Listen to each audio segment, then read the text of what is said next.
আল্লাহ রাব্বুল আলামিন যিনি মানুষ সৃষ্টি করেছেন তিনি কোরআন শরীফের ভিতরে বলে দিয়েছেন। আমি প্রথমেই বলেছি, আপনারা লক্ষ্য করুন, এই কোরআন তাবিজের কিতাব নয়, এই কোরআন তদবিরের কিতাব নয়, ঝাড়ফুঁকের কিতাব নয়। কোরআন হলো পৃথিবীর মানুষের জন্য কোড অফ লাইফ, পূর্ণাঙ্গ জীবন বিধান। সবকিছু আল্লাহ পাক কোরআনের ভিতরে বলে দিয়েছেন, কোনো জিনিস বাদ দেন নাই। আপনি আমি কেমনে সৃষ্টি হয়েছে আল্লাহ পাক কোরআনের ভিতরে বলেছেন, ইন্না খালাকনাকুম মিন তুরাবিন সুম্মা মিন নুতফাতিন সুম্মা মিন আলাকাতিন সুম্মা মিন মুদগা।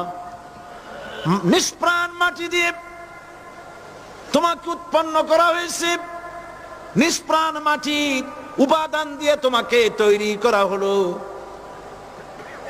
মায়ের পেটের ভিতরে এক ফোঁটা নাপাক পানি জমাট রক্তে পরিণত হয়ে গেল। জমাট রক্ত আস্তে করে গোশতপিণ্ড হলো। গোশতপিণ্ডকে সুন্দর করে সাজায়া, হাড্ডি গুড্ডি বানায়া, স্ট্রাকচার তৈরি করে তার উপরে ফাকাসাউনাল ইযামা লাহমা, চামড়া দিয়ে গোশত দিয়া সাজায়া সুন্দর করে বানালাম। আল্লাহর পরিচয় শুনুন, আল্লাহ আমার কেমন আল্লাহ। মায়ের পেটের ভিতরে সন্তান বানায়া এরপরে যখন রূহ দেওয়া হয়েছে, ক্ষুধা লেগেছে, খাবারের প্রয়োজন হয়েছে, আল্লাহ রাব্বুল আলামিন ওই কচি বান্দা মায়ের পেটে বসে কি খাবে সেজন্য তার মা চিন্তা করে নাই, বাবা চিন্তা করে নাই, সরকার চিন্তা করে নাই। আল্লাহ রাব্বুল আলামিন মায়ের মাসিক অসুখকে বন্ধ করে দিয়ে সন্তানের নাভির সাথে আর মায়ের নাভির সাথে তার লাগায়া, পাইপ লাগায়া মায়ের মাসিক অসুখের রক্তগুলি দিয়ে সন্তানকে বড় বানালেন। মুখ দিয়া এই রক্ত পান করালেন না, মুখটাকে পবিত্র রেখে দিলেন যাতে করে পৃথিবীতে আসার পর ওই মুখ দিয়া আল্লাহ রাব্বুল আলামিনের জিকির করতে পারো। সন্তান মায়ের ভিতরে পেটের ভিতরে বড় হলো। আল্লাহ রাব্বুল আলামিন বলেন, মাস দিন যখন পুরা হয়ে গেল, সুম্মা নুখরিজুকুম তিফলা, বাচ্চার আকারে পৃথিবীতে নিয়ে আসলাম। এখন খাবা কি? পৃথিবীতে যখন বাচ্চা এলো তখন তার পেটের সাথে যে সংযোগ ছিল মায়ের নাভির সাথে আর সন্তানের নাভির সাথে, সেই সংযোগ তার আর কি থাকলো? কি করা হলো? কেটে দেওয়া হলো। লক্ষ্য করুন, খাবারের জন্য একটি মাত্র পাইপ আল্লাহ লাগাইছিলেন, পৃথিবীতে সন্তান আসার সঙ্গে সঙ্গে পাইপটা কেটে দেওয়া হলো।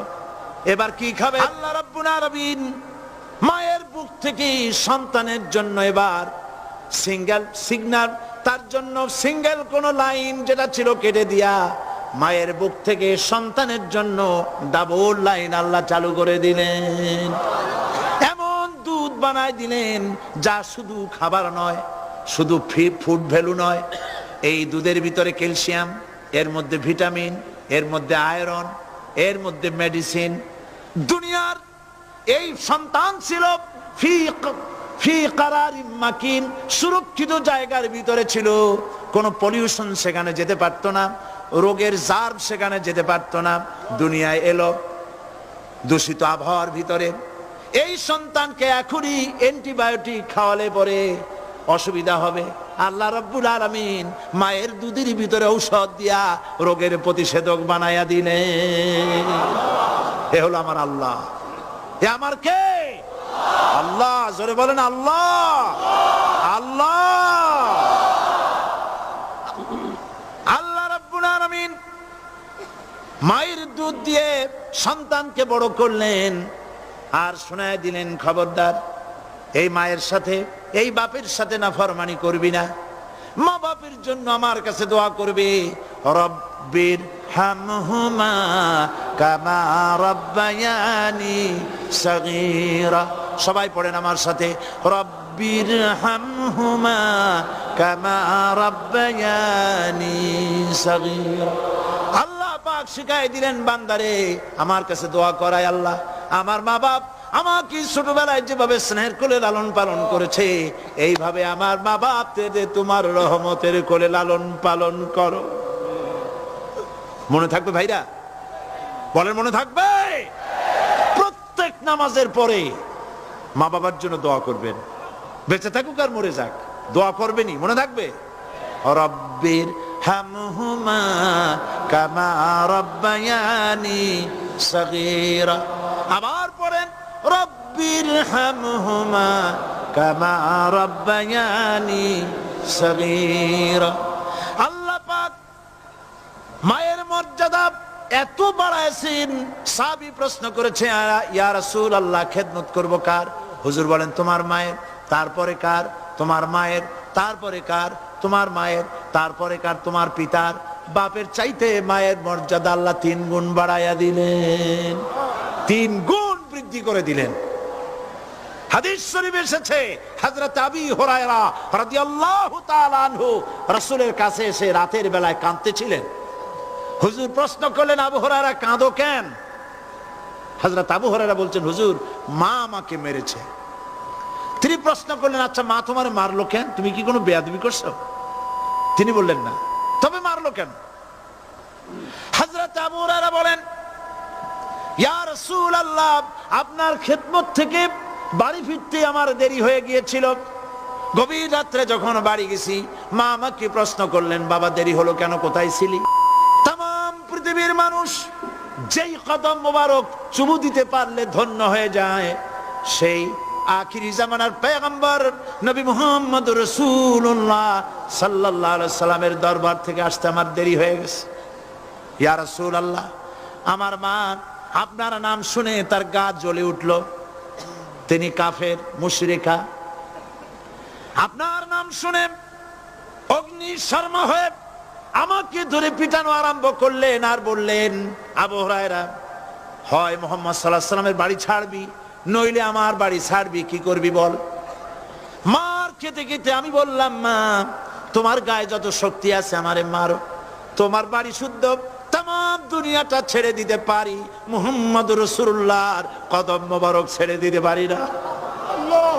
হুজুর আমার মা গলা ধাক্কা মেরে আমাকে বের করে দিয়েছেন। হুজুর বলছেন, আবু হুরায়রা মা তোমাকে মেরেছে আর আমার কাছে নালিশ করছো, আমি তোমার মায়ের কোনো বিচার করতে পারবো না। সুবহানাল্লাহ, এত বড় পাওয়ারফুল নবী, শানওয়ালা, ইজ্জতওয়ালি, বরকতওয়ালি, এত বড় নবী বলছেন মা মেরেছে, আমার করার কিচ্ছু নাই। সুবহানাল্লাহ। তোমার মা মুশরিকা হোক আর যাই হোক, তোমার মা। সুবহানাল্লাহ বলেন।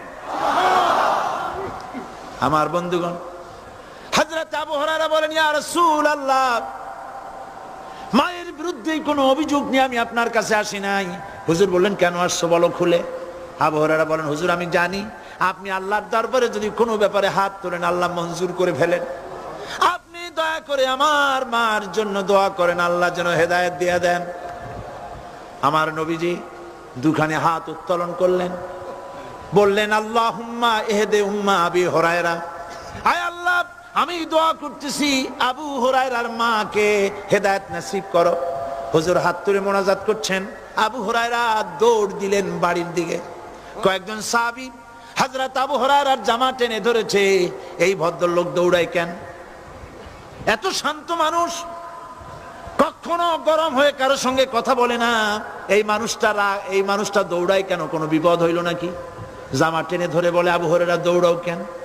হযরত আবু হুরায়রা বলেন, জামা ছেড়ে দাও, কোনো বিপদ আমার হয় নাই, আমি দৌড়াইয়া বাড়ি যাই দেখতে চাই।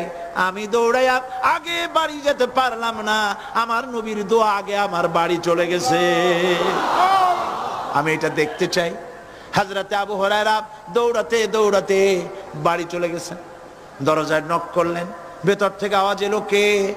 তিনি বললেন, আমি আবু হুরায়রা। মা দরজা খুলে দাও, আমি তোমার সন্তান। মা বললেন, বাবা অপেক্ষা করো, দরজা খুলতেছে। হযরত আবু হুরায়রা বলেন, মায়ের গলার আওয়াজের ভেতরে কুফরিত কর্কশতা পেলাম না, মায়ের গলার আওয়াজের ভেতরে তাওহীদের নরমিয়াত পেলাম। আমার কাছে মনে হলো আমি আবু হুরায়রা বাড়ি আসার আগে নবীজির দোয়া আল্লাহর আরশে পৌঁছে গেছে। আবু হুরায়রা বলছেন, মা আমার কিছুক্ষণ পরে ঘরের থেকে বেরিয়ে এসেছেন, আমি দেখলাম মায়ের শরীর ভিজা, মাথার চুল দিয়া পানি টপকাচ্ছে। মা আমার বললেন, বাবারে তোমাকে মারার পর আমি নিদারুণ অনুশোচনায় পড়েছিলাম, মনে মনে ভাবলাম, আহারে আমার সন্তানরা আমি কেন মারলাম? সে তো কোনো খারাপ কাজ করে নাই, কোনো খারাপ জায়গায় যায় নাই, এত ভালো মানুষ যার সম্পর্কে লোকেরা খামোখাই মিথ্যা কথা বলে, এই ভালো মানুষটার কাছে গেছে, সেজন্য আমি মারলাম কেন? বাবা গো, আমি আমার ভুল বুঝতে পেরেছি, জীবনের ভুলও ধরা পড়েছে, আমাকে জলদি করে নিয়ে চলো বিশ্ব নবীর দরবারে। হযরত আবু হুরায়রার মা রাসূলুল্লাহর খেদমতে এসে ঘোষণা করলেন, আশহাদু আল্লা ইলাহা ইল্লাল্লাহু ওয়াহদাহু লা শারীকা লাহু ওয়া আশহাদু আন্না মুহাম্মাদান আবদুহু ওয়া রাসূলুহু। আমার ভাইয়েরা, আল্লাহ রাব্বুল আলামিন মানুষ সৃষ্টি করে পৃথিবীতে পাঠিয়ে দিলেন, খাবারের ইন্তজাম করলেন, এগুলি সব আল্লাহর পরিচয়।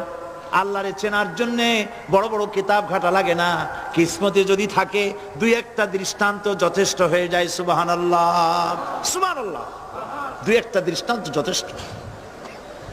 আল্লাহ পাক সমস্ত সৃষ্টি জগৎকে তৈরি করলেন, সৃষ্টি করলেন, আর তাদের খাদ্যের ব্যবস্থা করলেন। কে করেছেন খাদ্যের ব্যবস্থা? খাদ্য দেন আল্লাহ। কিন্তু অহংকারী যারা, তারা বলে দেশের বাম্পার ফলনের জন্য সমস্ত কৃতিত্ব সরকারের। বলেন আস্তাগফিরুল্লাহ, বলেন নাউজুবিল্লাহ। এদের একজন বলছিল, 3 বছর কিছু দিবার পারুম না, লোকেরা কয় আমরা না খাইয়ে থাকুম, আল্লাহ কয় আমিও দেহুম, কদ্দুর পারো না খাইয়ে থাকতে। ফসল কে দেন? জোরে বলেন, কে দেন? বাম্পার ফসলের ফলনের দাবি সরকার করতে পারে না, এটা কুফরি, এটা শিরক। জমিনের ফসল কে দেন? আকাশের বৃষ্টি কার? পানি কার? সার কার? সব আল্লাহ পাক। আল্লাহ পাক কোরআন শরীফে বলেছেন, লা ইন শাকারতুম লা আযীদান্নাকুম ওয়া লা ইন কাফারতুম ইন্না আযাবি লাশাদীদ।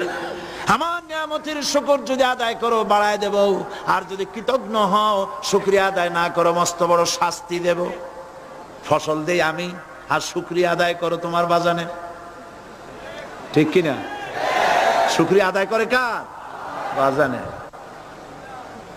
একটা লোকের, একটি মানুষের যেই প্রশংসা এই সরকার করলো, বিগত 4.5 বছর ধরে একটা মানুষের যত জিকির করলো, প্রশংসা করলো, ছবি টানাইলো, যদি এতটা জিকির, এতটা স্মরণ আল্লাহ রাব্বুল আলামিনের করত, ওদের জন্য আল্লাহর জান্নাতের দরজা খোলা হয়ে যেত। প্রশংসা করবে কার? আল্লাহ। চিল্লায় বলুন, আল্লাহ পাকের প্রশংসা করো। খেতে দেওয়ার মালিক তিনি। আল্লাহ পাক বলছেন, আল্লাহকে, তার পরিচয় আল্লাহ তুলে ধরেছেন, ওয়ামা মিন দাব্বাতিন ফিল আরদি ইল্লা আলাল্লাহি রিজকুহা।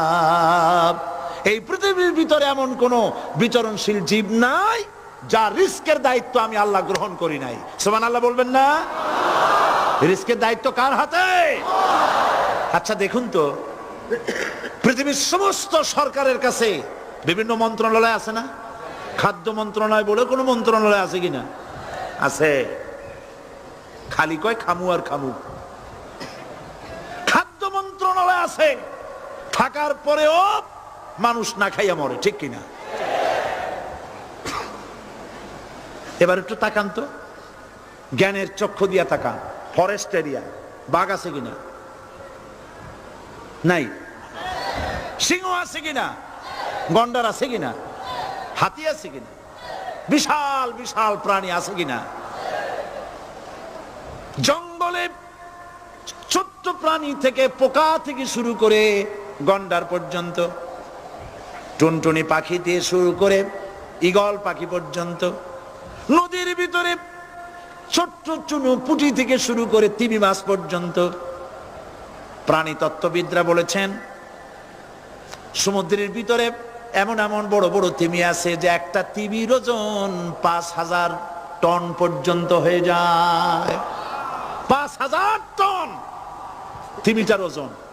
এর যখন বাচ্চা হয় তখন বাচ্চার দৈনিক দুধ লাগে 50 থেকে 60 মণ পর্যন্ত। কে ব্যবস্থা করে? রুহান ফেরেশতা। তো ওর মা যেমন বাচ্চা তো সেরকম হবে, ঠিক কিনা? কে দেয় খাবার?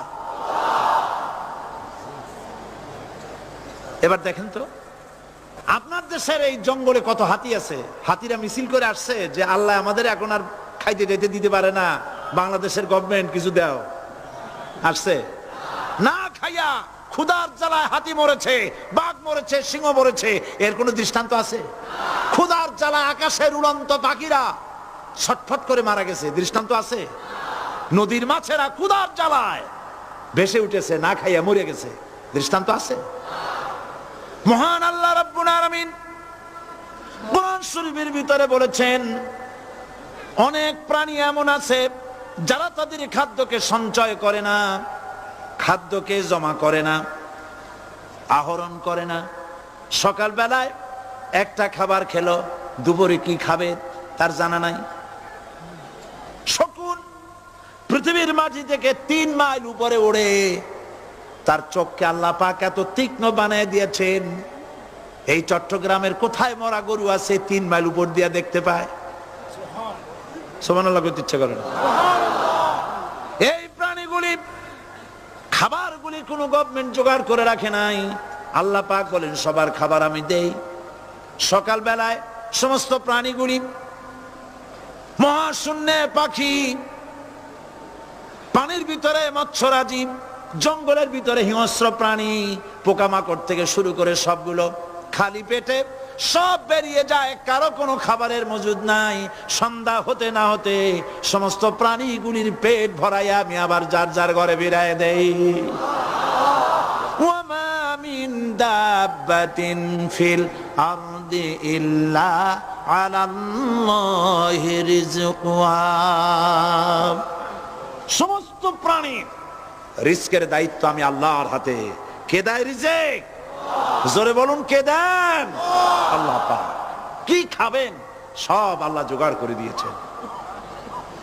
তরি তরকারি জোগাড় করেছেন, মাছ জোগাড় করেছেন, চাউল দিয়েছেন, খাবার দিয়েছেন, গোশ দিয়েছেন, সব দিয়ে দিয়েছেন। আল্লাহ রাব্বুল আলামিন সমস্ত জিনিস দিয়ে মানুষকে আল্লাহ পাক তার জন্য আল্লাহ সব করেছেন।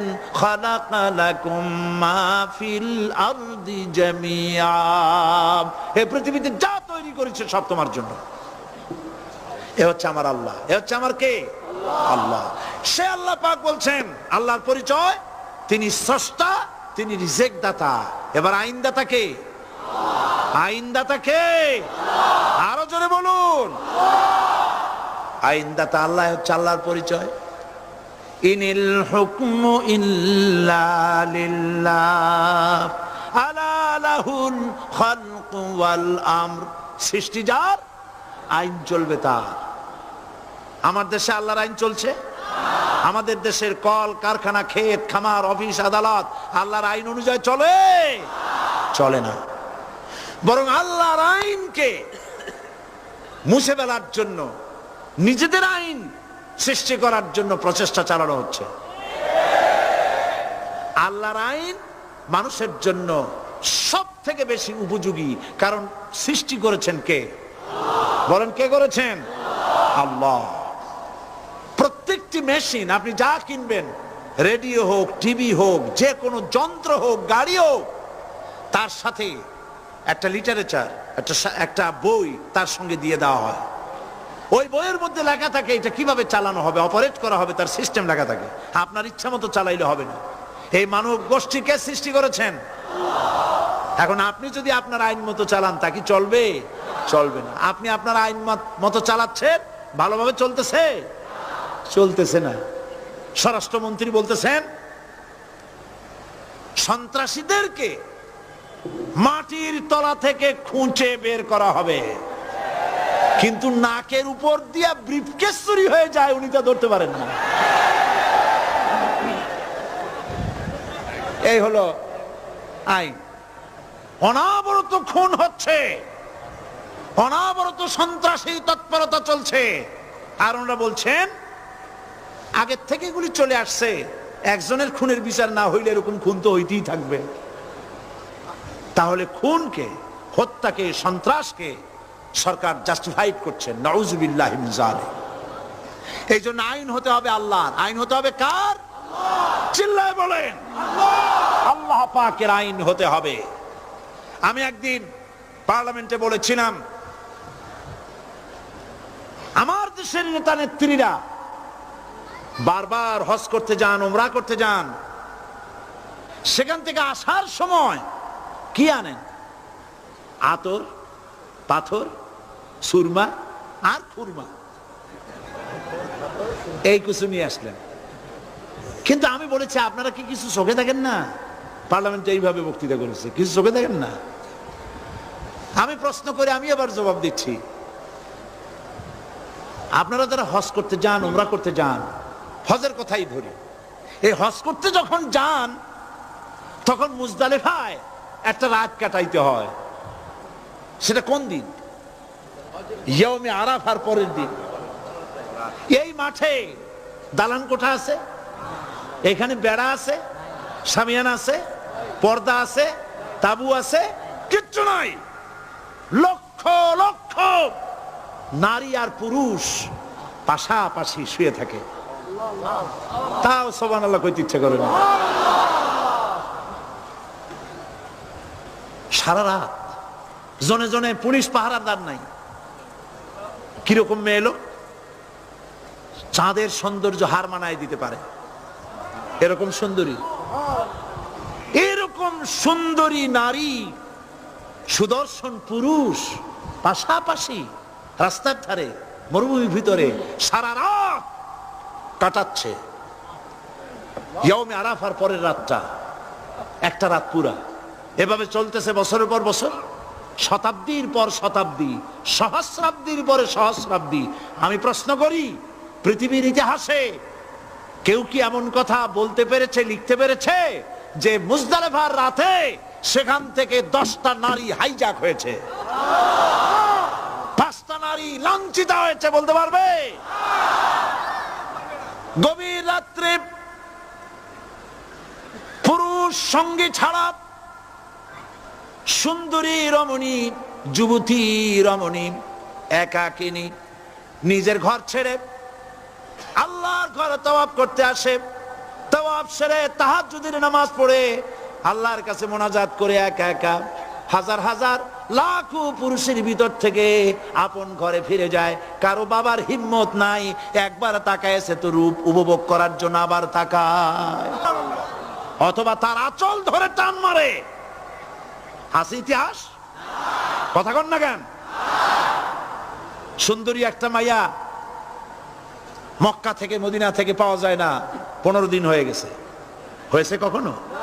এবার জবাব দেন, কেন হয় না? কেন হয় না? আমার দেশের মেয়েরা রাস্তা দিয়ে হাঁটতে পারে না। হাই স্কুল মেয়েদের, হাই স্কুল মেয়েদের কলেজ যখন ছুটি হয়, তথাকথিত সোনার ছেলেরা গেটের সামনে এতিমের মতো কালায় থাকে। অনবরত হাইজ্যাক হচ্ছে, ধর্ষণের সেঞ্চুরি হচ্ছে। আর ওখানে হয় না কেন? ওখানে হয় না এই কারণে, এই কোরআনের আইন আল্লাহ রাব্বুল আলামিন যে আইন দিয়েছেন, ওখানে আইন বলবৎ আছে। আছে নাকি? আছে কিনা? কোন পুরুষ কোন নারীকে ধর্ষণ করেছে যদি প্রমাণিত হয়, সে যদি ফাহাদের ছেলে হয় আর ফাহাদের মেয়েও হয়, কোরআনের শাস্তি হলো পাথর মেরে উড়াইয়া দাও। তাকে জানিয়ে দেওয়া হবে রেডিও টিভির মাধ্যমে, জেনাকারের ব্যভিচারীর শাস্তি হবে। চতুর্দিকে হাজারো লোকেরা দাঁড়াবে, হাতে পাথর নিয়ে পাথর মেরে তাকে তার গোশত হাড্ডি বাতাসের সাথে উড়ায় দেবে।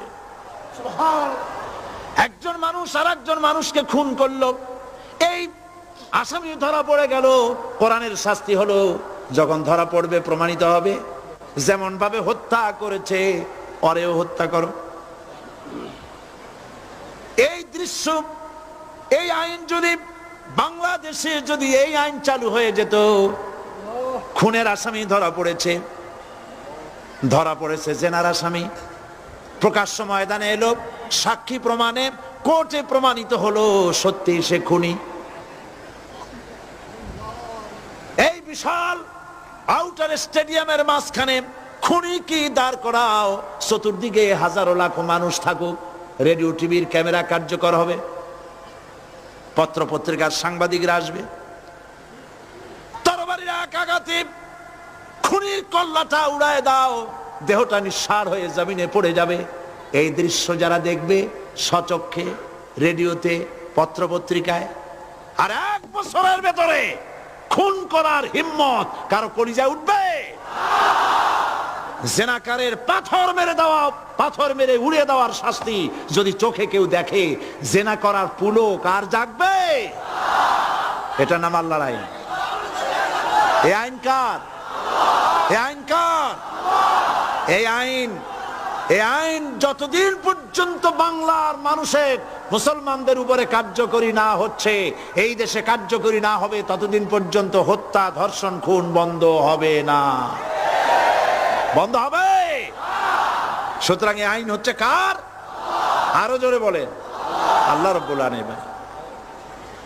মহান আল্লাহ রাব্বুল আলামিনের এই আইন অনুযায়ী যদি দেশ চলে, মানুষ শান্তি পাবে, চুরি বন্ধ হবে, ডাকাতি বন্ধ হবে, জেনা বন্ধ হবে, হত্যা ধর্ষণ বন্ধ হয়ে যাবে। নবীজি এমন একটি আইন চালু করে দিয়ে, কোরআনের বিধান চালু করে দিয়ে এমন একটা সমাজ চালু করেছিলেন, যেই সমাজ সম্পর্কে হুজুর নিজে বলেছেন, খায়রুল কুরুনে কারনি, সর্বশ্রেষ্ঠ যুগ হলো কার যুগ? আমার যুগ। সুবহানাল্লাহ বলেন। রাসূলের যুগ হলো সর্বশ্রেষ্ঠ যুগ। সেই কোরআন, সেই হাদিস আজও আছে না নাই? বলেন জোরে, আজও আছে না নাই? সেই কোরআন এবং সুন্নাহ দিয়ে দেশ শাসন হোক, এটা কি আমরা চাই? কারা কারা চাই? দু হাত উঁচু করে দেখান।